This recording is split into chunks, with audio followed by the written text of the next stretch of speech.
Welcome to another one of my book reviews, and this time this is the book I'm going to review.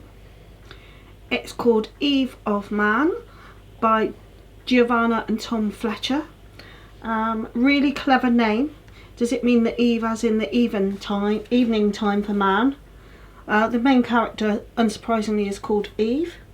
This is the first in a trilogy, and the couple that have written this book are quite well known separately as authors, and I think Tom has actually been in quite a famous band called McFly. So this book is resonant of things like The Hunger Games more recently, and maybe more historically resonant of things like Brave New World in 1984.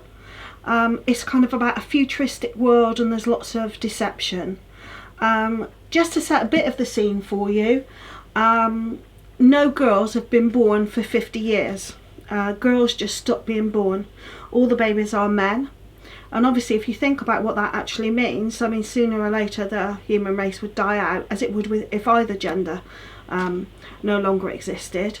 And then suddenly a couple have one girl, whom they name Eve, and Eve is whisked away from her parents and kept in an isolated environment to grow up, because she's going to be the mother of the next generation, the mother of the future, if you like.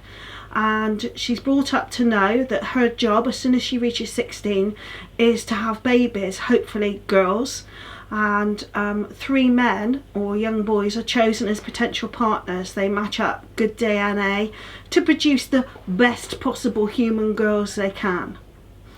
However, there's, as with many of these stories where there's a so-called perfect solution, it's never perfect, and she falls in love with someone, and that character is called Bram, who is actually someone that she's known her whole life, but when you read the story, you'll understand why it's not obvious that she's known him her whole life, but she has.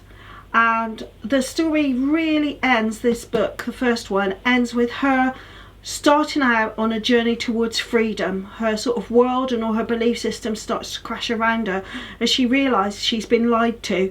Things are not quite what they seem. So a really good adventure story, keeps you gripped. I kept wanting to go back and read more, so I think it's very well written, and I can't wait to read the next one. And this was one that my daughter Georgia wanted me to read. She felt I would enjoy it, and she was completely right. So have a little look at it.